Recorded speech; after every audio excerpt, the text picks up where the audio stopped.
So thank you for sharing these last 10 days with us. It has been a privilege to have you in our Beit Midrash. I know that many of us are feeling very full. Our minds are full. I hope our hearts are full. I wanted to take the first maybe 5 minutes to review a little bit about where we have been in the last 10 days, to remind us of some of the recurring themes and motifs that we have studied, perhaps in connection to the framing that Yehuda shared this morning, and in some ways to offer another framing, and then to share some of the questions that were sent to me, and thank you, you sent beautiful questions, to pose to our faculty. And I want to say that as I was thinking back on the last 10 days together and the learning that we have done with our faculty, I think there are 3 main motifs that I have seen when we talk about Derech Eretz. One is Derech Eretz as an orientation to the world, the Torah of the world, as Donniel started with on the first day. A second is the Derech Eretz of that deep internal work as leaders and how we shape ourselves, and Yehuda spoke about that as one of the paradigms of Derech Eretz today as well. And the third is, what is the role of studying Torah, of being here at the Shalom Hartman Institute together in this Beit Midrash? How does that advance Derech Eretz?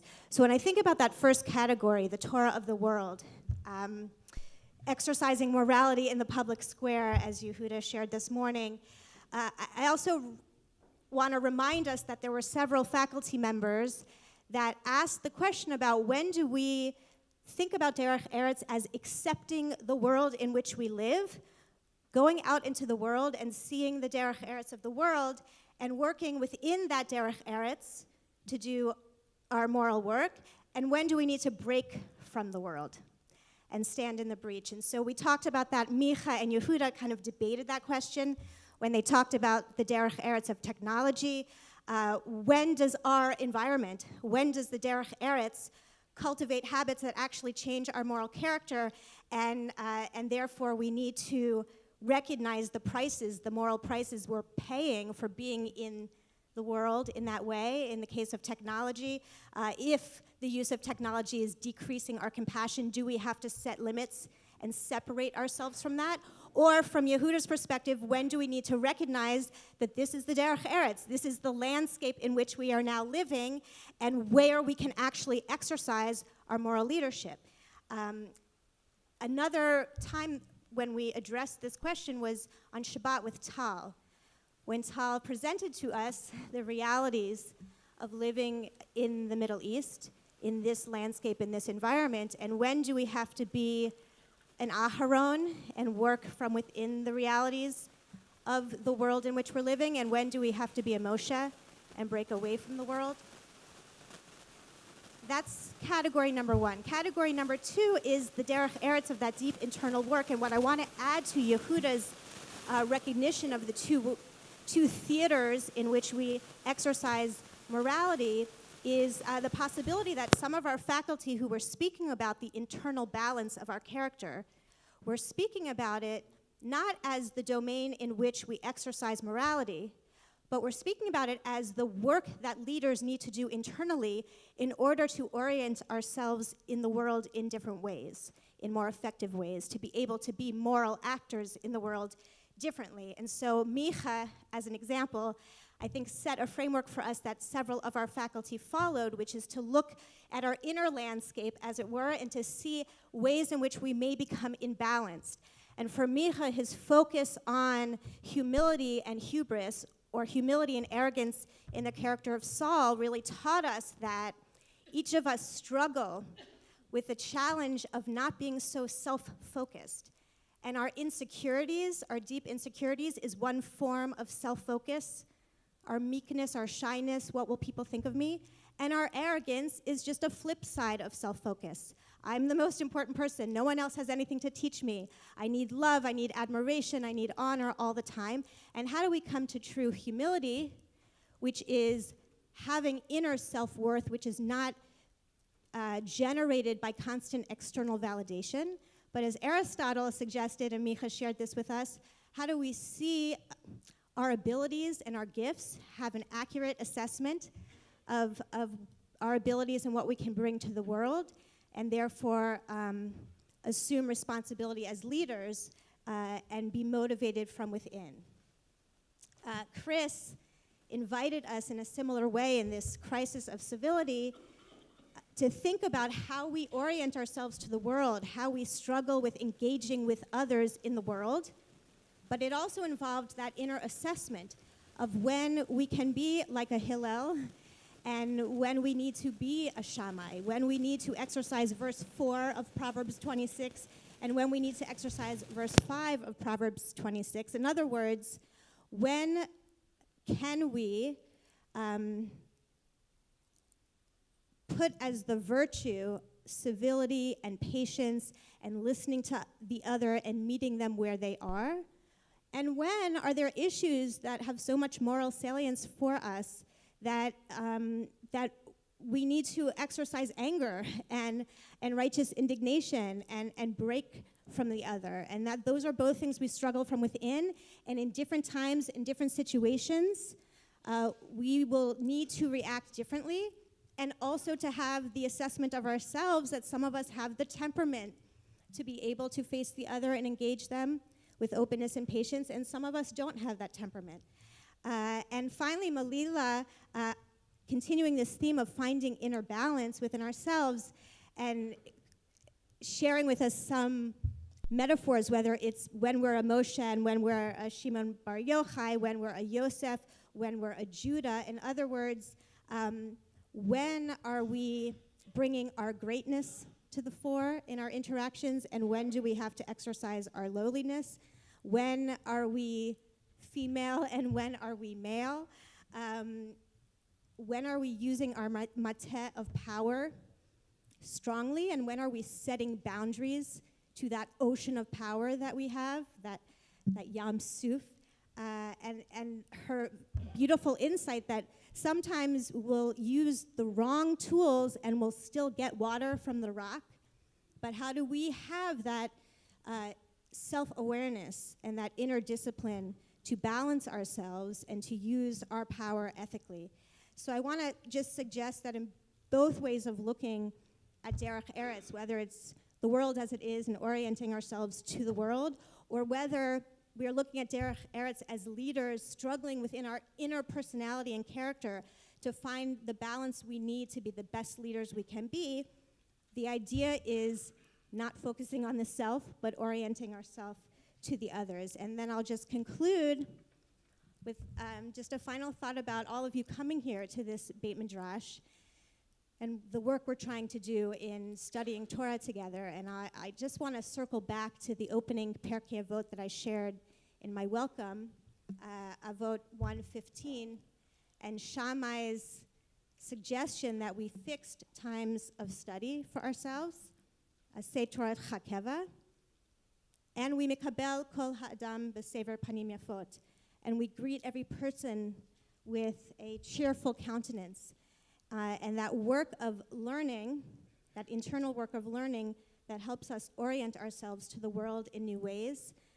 Sharon Mars, I don't know if you're still here, but she taught a very beautiful meditation in one of their peer workshops where she had us visualize inhale wisdom, exhale Derech Eretz.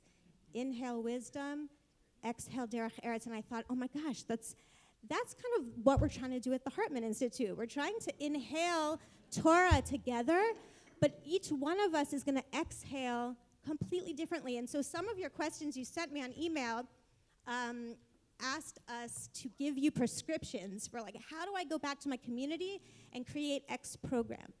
And I just want to say, just as each one of us has a completely different face, and we have inhaled this Torah together, but just as each human being has a completely unique panim, we are all going to bring this Torah back to our communities in radically unique ways. And I want to invite you, I hope, to keep sharing with each other and with us the ways in which you're synthesizing this material. I just shared now the way that I'm synthesizing it to the extent that it's helpful, but as an invitation for you to do the same and to share with us. We're going to be compiling your written reflections, your source sheets you're putting together, your blogs, any way that you're thinking about this material and bringing it to your community. We're going to put it on Hartman Online so we can keep this Beit Midrash going throughout the year. And I just want to end, before I turn over to my colleagues, with a prayer for us that that as we have fixed this time for study, and hopefully every summer you will fix this time for study and return to this Beit Midrash, that the new ideas you've learned from each other and from our faculty will help you face the world with new moral possibilities and new visions for your rabbinate.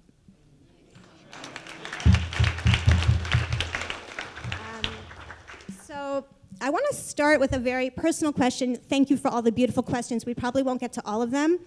But one of you asked for our faculty to share very personally, after spending this year preparing for the summer on Derech Eretz, what is an aspect of Derech Eretz right now in your personal life that you are most inspired to focus on, to improve, to work on in your personal life? Anyone who wants to answer.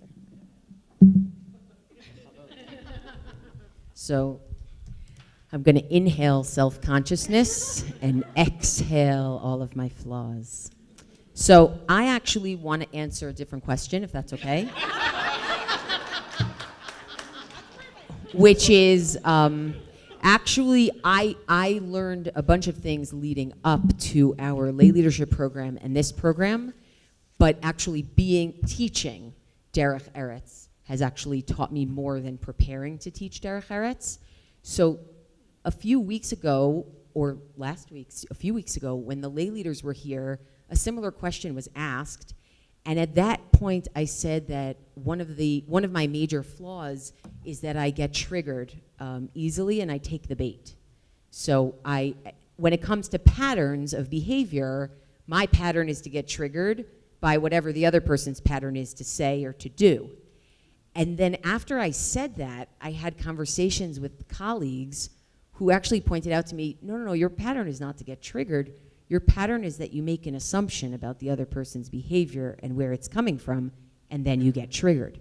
So what I would say is over these few weeks, what I've realized is that I really have to work on attribution error, what I think and where I think people are coming from when they say and when they do things.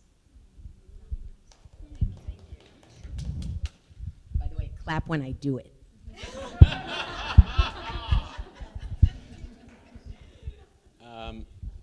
Look, one of the things that we talked about months ago, even last year, about the topic like this that we were fearful of, was a certain self-consciousness that trying to teach Torah on Derech Eretz would be signaling to people that somehow we've figured that out, and that in and of itself, like, positioning yourself as an expert on menschlichkeit that's like that Mishnah in Chagiga, like you might not be chachamu mevin mida'ato, that might be its own flaw. I think that there is a real trap, and you see it sometimes in calls for civility, which are their own forms of virtue signaling and tone policing that are not actually about substantive issues, but a person saying, I want to control the discourse because the way I think about this is more powerful than the way human beings in real life are doing this.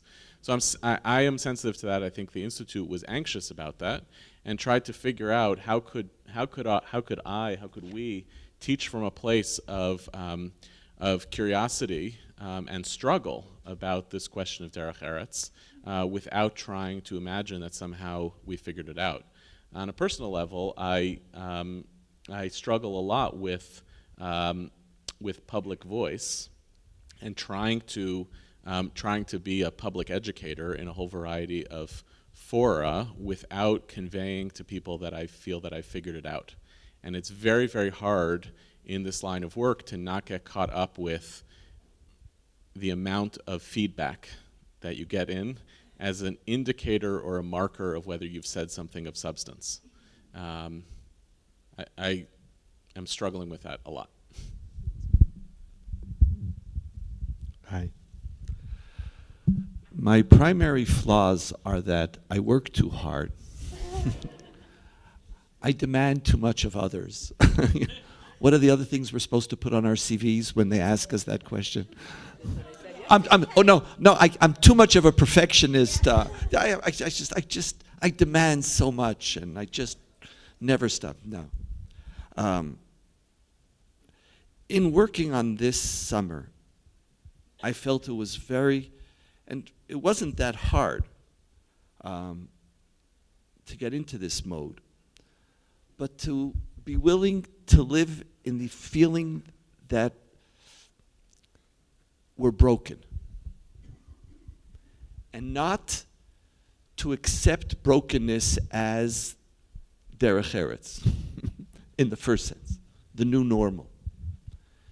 And the more I connected to that, and the broken is not just others, that all of us, as you see different people failing, and it's so easy to in this subject, not only to know, but to hide what you don't know by pointing.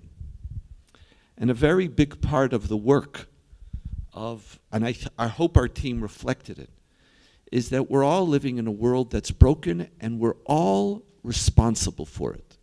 We're not just its casualties. We're not just its victims. And being aware of that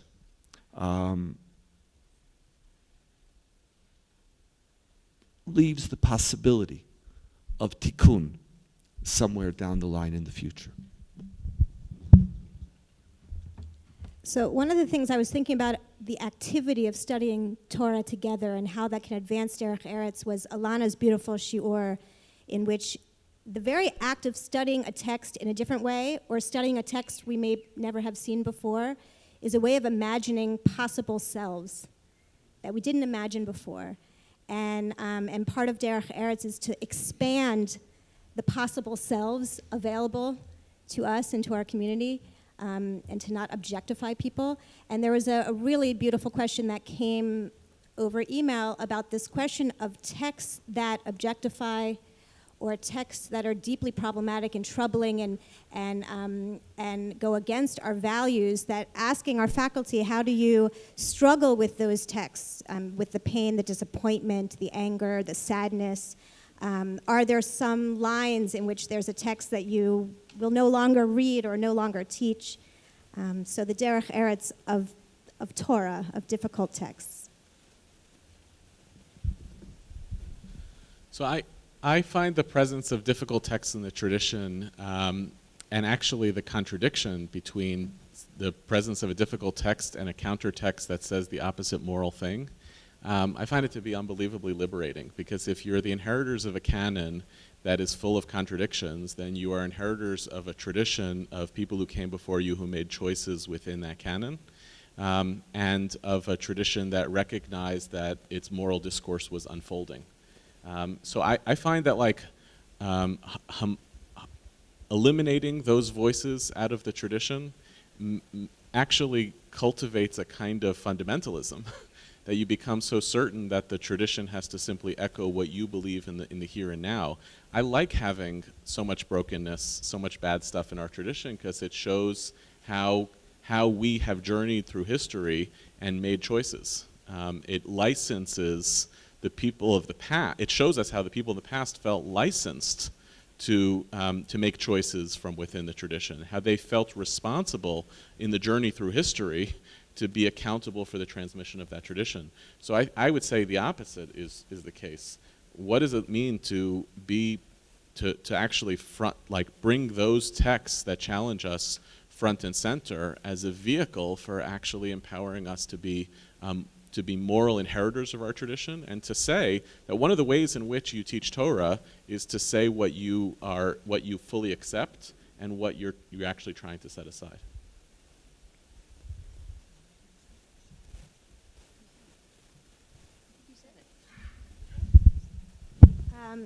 Another question that came was about the power imbalance between rabbis and their congregants. How do we hold rabbis morally accountable? And I think, Yehuda, you started us thinking about power and powerlessness and how that leads to responsibility. I'm wondering if any of you have reflections to share about our particular role as rabbis, how we exercise power, and how to train rabbis to use their power ethically, and hold rabbis who are already ordained accountable.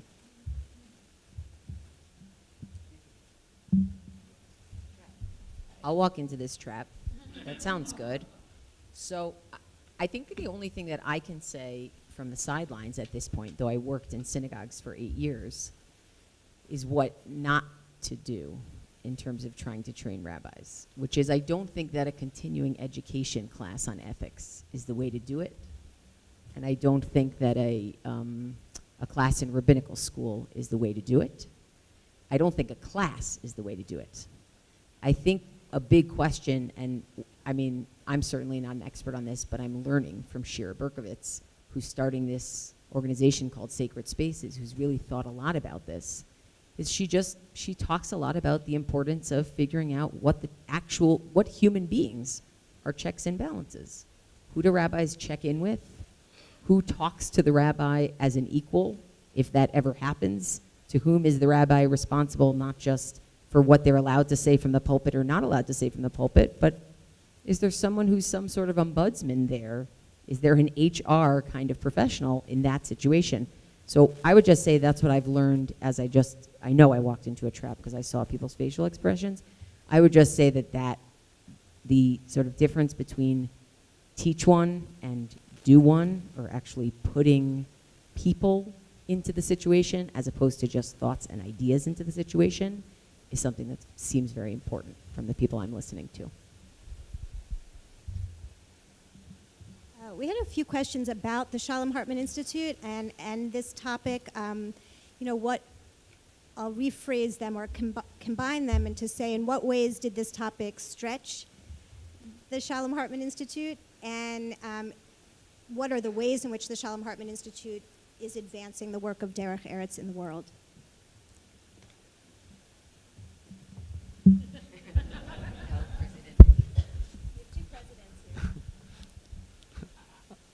I'll talk about last year's summer.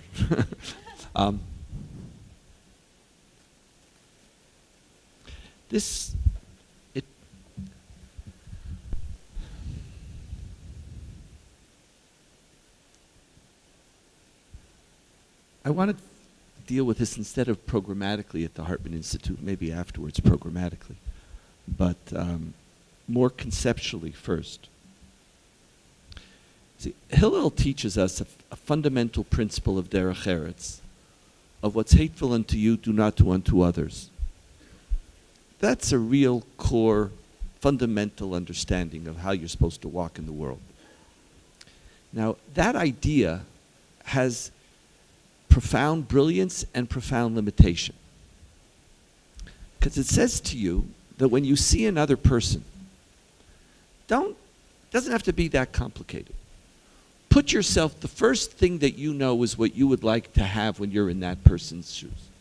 And if you were to do that move, your ability to see, your ability to empathize, your ability to treat them with justice and dignity will be elevated.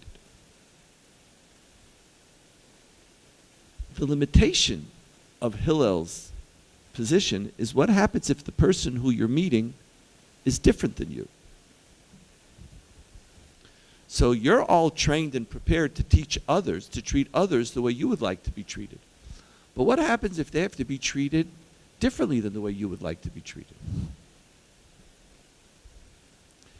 How do we, educationally, it's not just the Hartman, it's how do we individually, as teachers, as rabbis, as human beings, walk in the world and recognize that people sometimes need something different? That if you were in that circumstance, you would need A, but that they in fact want B. And the challenge of Derech Eretz is to challenge us to think in those terms. Because especially when you believe that you're enlightened, and everybody here believes that you're enlightened, you have there's something. You want to treat the world the way you want to be treated. And you already have that all worked out. And you're not fully prepared for the complexity of hearing others in a very, very different voice.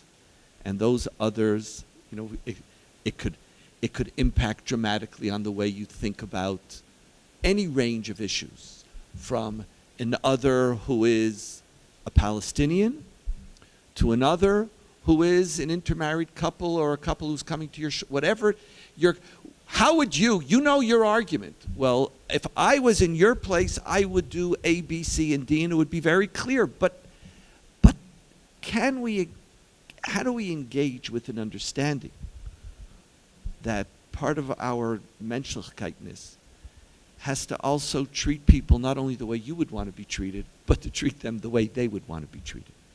And how does that enter into your Torah and into your teaching? Especially, I know we encounter it very deeply in an Israeli society, which is actually both societies, which are very, very divided. And our call to say, let's deal with the shared moral discourse doesn't work, because very often it is precisely the moral discourse where we find ourselves at odds with each other. So conceptually, dealing with this subject is forcing us to ask that question. Methodologically, we work very similar to you. If there is no dimension in your life in which Gadol Talmud Shemevi Lidei Maaseh doesn't appear, then there's something wrong. And so I remember when it's also, we made this major shift in our 2 Orthodox high schools, but then after also in other educational programs, where so often religiosity is judged by prayer. See, kashrut doesn't count here in Israel because you really have to work hard or live in Tel Aviv. And even there, but you have to really, that's not a big sign of who you are. So one doorway to religiosity is prayer. The other doorway is Talmud Torah. And we created a third major doorway, which all of you live in your lives, but it's easy to talk about it. But when you create it in your programming of Derech Eretz, and how do we create and ensuring that we create institute-wide tzedakah projects, ways of thinking about this are some of the checks and balances and ways that we're trying to implement this into our culture.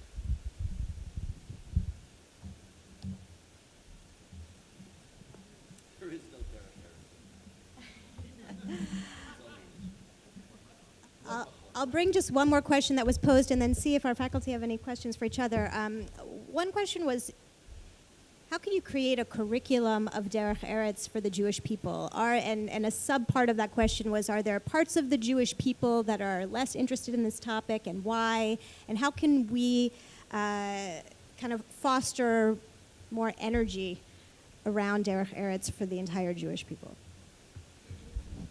Look, on this one, actually, I think, unlike some of the topics we've done before, there's so much more of a topic like this on menschlichkeit, on civility, on the communities that we want, that balance, Lauren, to use your paradigms before, of the world as it is and the behaviors that might change it.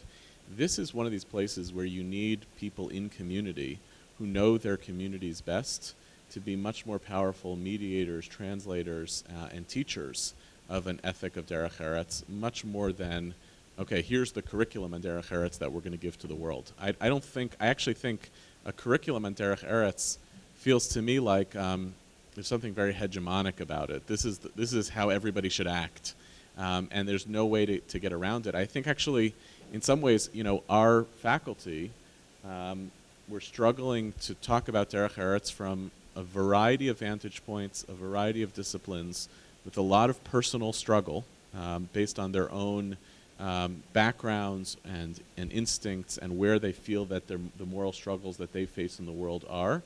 And I would think in this context, there's a little bit of maybe take some of these sources and take some of this Torah, but really I would rather people just take the plunge to be in their communities and to try to figure out how to speak a Torah of Derech Eretz that's appropriate to the contexts and climates in which you operate. I would be skeptical of and resistant to trying to say this is the Derech Eretz that everybody should inhabit. It's one of these places where we would create something that couldn't be heard by definition by a lot of people. Right, and I would just to echo what you said earlier, Lauren, we're not just the victims of this broken world. were the perpetrators of it as well, or the purveyors, maybe you said it, I don't recall, that there's something about the pattern that's created when we're sort of like, we have Derech Eretz, and they're not interested in Derech Eretz, and every time we come at them, they don't give us Derech Eretz back, so we're not sure that we need to. And I think this whole week was actually about breaking those patterns by basically saying, Derech Eretz is actually about who we want to be, just as much as it is about the other person to whom we're speaking. And so what I hope is that this is kind of contagious, which is actually specifically, and this goes back to the shir from Friday, specifically when you encounter someone who's not having the proper Derech Eretz, that our ability to say, well, this is actually a really important value to me, will rub off, either through conversation or through role modeling in some way. And in that sense, I think that the curriculum is interactions. I think that's what it might be. I think we have to think about why some people are afraid of this subject. Now, nobody in theory is against Derech Eretz. Like, who's against Derech Eretz? You know, like, who? It's rather, we are especially attuned to other people's failures in Derech Eretz. And so Derech Eretz becomes a moral language to engage in political criticism. And dealing deeply with what your rights end at my nose, right? So when is it that I feel, or that I would feel that a language of Derech Eretz is somehow undermining and threatening me? You feel this tremendously within the context of Israeli political discourse. Tremendous. No one obviously is coming out against Derech Eretz. But what does it mean? When the other claims you, then what are you going to have to do differently? Now, you have this in certain political contexts. You also have this very deeply, as we all know, within many of our religious divides. What happens when Torah, not that when Torah is wrong, and Yehuda answered that, what do I do when there's a text? What happens when some of my deepest commitments to Torah require of me not to be as respectful to another person as they demand? I'm committed to halacha, or I'm committed to this or to that, and I can't just be a nice person, I know. And again, I don't want to get into today which marriages you perform or what people want. What happens when your congregant comes and says, and Derech Eretz for your congregant, you don't get, the Derech Eretz changes, society requires certain type. What happens when ideologically you don't feel comfortable with that? And so some of the fear is that Derech Eretz, the Hillel statement, what, Zoi kol Torah kula, well, at the end of the day, is it really kol Torah kula? And so in certain contexts of politics, Derech Eretz becomes the way of saying it's Derech Eretz instead of security. It's Derech Eretz instead of your national interests. It's Derech Eretz. Derech Eretz could be the code word for a whole political agenda which people will be uncomfortable with.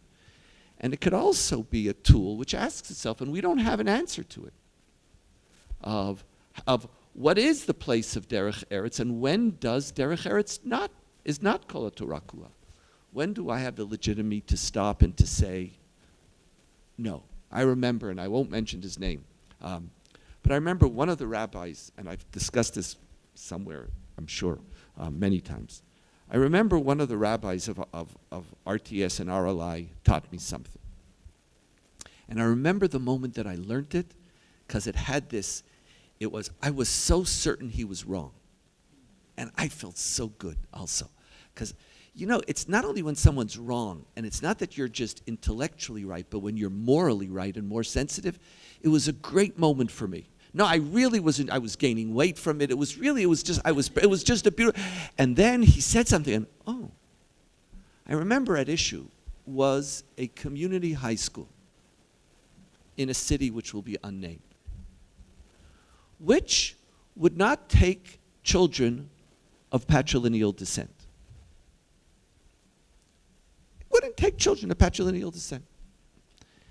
And it was the only community. And I I had such a moving lecture and argument against him. I even thinking about it to this day reminds me of how wonderful it felt. No, because like on one side, like, what's wrong with you? Like, what's wrong with you? You know, here somebody wants to come, it's this, and that. I had the whole thing, and then he responded and said, can't I have a place for me too? Can I have a place? He says, I will do the most liberal conversion in the world, but could I have a place where my standards count? Does that count also, ever? Am I ever allowed, or am I always violating Derech Eretz? And part of our challenge as religious believers and as believers in law is that Derech Eretz is a very critical category, but it can't be the only category that at every single instance changes everything. And this is both as rabbis and as individuals and as communities. And so if we want to help we're not, you know, I don't know how to repair a world. It's too much for me, and then I just go to sleep and watch television. But if we just in that order, but if we just want to advance our world a little bit, it also pays for us to recognize the profound complexity of this category and how it could get so large that it doesn't give room for the other ideologies and commitments that we have as people, which are also part of what it means to be a human being. And it goes back to a little bit what I said before. What's hateful unto you, do not do unto others. There's very often the other wants something from you that you wouldn't do. Like, I would be very I am not insulted when my cousins don't eat in my home. Not insulted at all. Kehuze. I understand it. I see them. You're coming? I'll give you El Al times 20. Like, it just doesn't. So what's hateful unto I wouldn't do to others. And I'm not, but what happens when someone else has another standard? And then they're asking me to live by it. Or I wouldn't be insulted when somebody says, Donniel, that's not. But they want me to say, as we all know as rabbis, we're not just confronted with challenges of persons saying, could I be Jewish even though, could I be a good Jew even though? There is no room for anything else. And so I think some of the challenges of Derech Eretz is pushing for it, calling for it. But it will be far more acceptable and when it's not the only category, and we recognize that as human beings we don't get reduced to the ethical, and all the considerations of life don't get reduced, but at still some points, there's how do you also say no with Derech Eretz without having to say that Derech Eretz means that I can't say no? That, I think some of those challenges are, so for example, how do we create a Derech Eretz regardless of your politics? If one state, two state, what is your Derech Eretz? How do you create a Derech Eretz regardless of your ideology? And at some points, there's ways of doing things and ways of not doing it. And so some of the expansion on that, I think, could be very helpful to easing people's fears. So I want to transition from talking about Derech Eretz to enacting the Derech Eretz of gratitude and just ending with some thank yous. There's many, many thank yous, but I want to start by thanking you, these wonderful rabbis. You've come from far and wide, and it is really a privilege to have you in our Beit Midrash. We've learned so much from you. We know this is a big commitment of your time and your resources to be here with us, and we're so grateful, and we hope you'll come again. I want to especially thank our first-timers. We know that coming into the culture of Machon Hartman and being in this new space and in this new rhythm of learning is a transition, and we hope you'll continue to come year after year, and we'll continue to make efforts to make this community as welcoming and as inclusive as possible. I want to thank some incredible colleagues who have worked tirelessly to make sure that this program, every detail of this program, has succeeded. Tova Sirkin, who's our Director of North American Programs in Israel. Tova, stand. has really supervised the administration, not just of this program, but 7 different programs that are running this summer. My partner, Marlene Hori, I cannot say...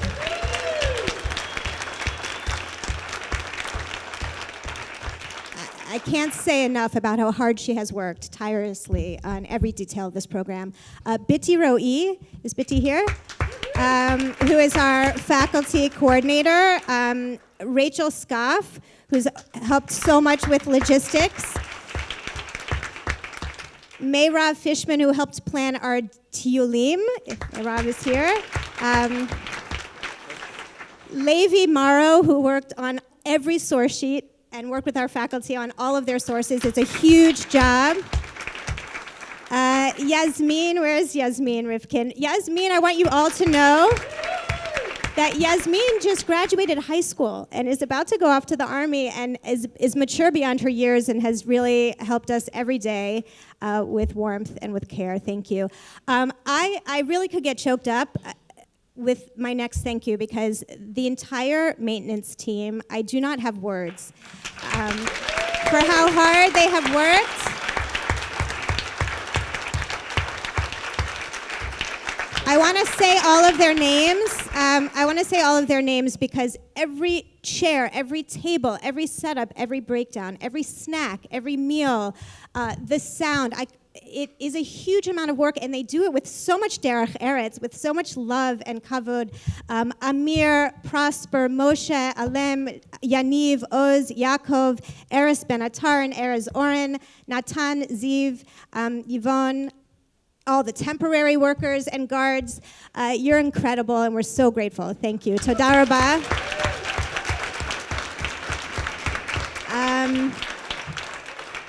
There's a lot of senior leadership to thank, but I'll just really, I'll stick with 3. Gidon Mays, who's our director of operations, who oversees our maintenance staff and our whole campus, and is an incredible mensch, and really makes this machon run the way it runs. So Gidon, if you see him, please thank him. And before I end with the most senior staff, I want to make sure that we're thanking our faculty. Many are in this room. Many have come, Chris Hayes, I'm looking at you. Many have come session after session, not just to teach us, but to learn together with us. I want to thank the rabbis that led peer workshops. Stand if you led a peer workshop. Don't be shy. Amazing, amazing. You helped expand our possible selves, as Elana would say. You helped expand our vision for what we can do as rabbis and what is possible. And I'll just end with the people that make this possible. I want to thank Donniel and Yehuda, the president of the Shalom Hartman Institute. Donniel, the president of the Shalom Hartman Institute of North America. It's no small thing, not only that they have both built the entire institution and the many, many programs we've run with different change agents throughout Israel, throughout North America, but this particular program, our rabbinic department, this RTS program, all of our rabbinic programs are completely subsidized by the Shalom Hartman Institute because of the support and the encouragement of Donniel and Yehuda and their conviction that rabbis are important change agents, that we have to continually invest in rabbis, that this work is core to the mission of the Hartman Institute, and that investment is a gift that they've given us, and I feel incredibly privileged to work for them and with them and to learn from them, and I'll turn it over to them. I have something that we might have had to tell you the first day, but it's better late than never. You didn't have to attend every program. But we're very ambivalent about telling this to you in advance. And we figure that as adults, we're going to give you a lot, and there might be an hour which you decide not to. The reason why I'm discussing this is that when I look at the schedule of this program,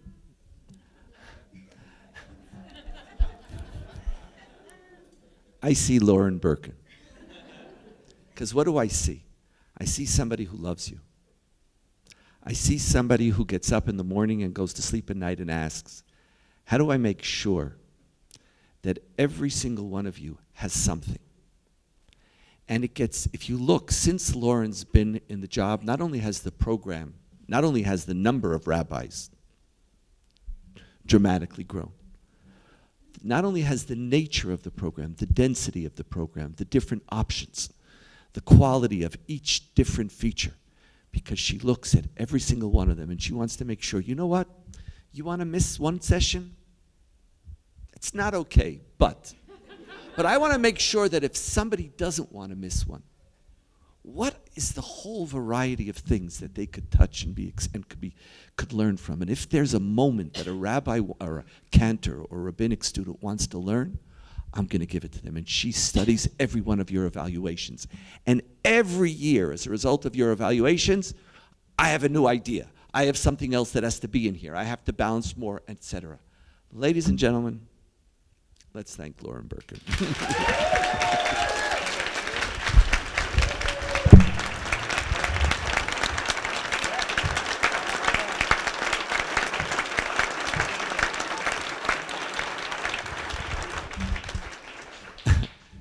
And now, just before lunch, as I say and I said every year, when you're here, the Institute feels right.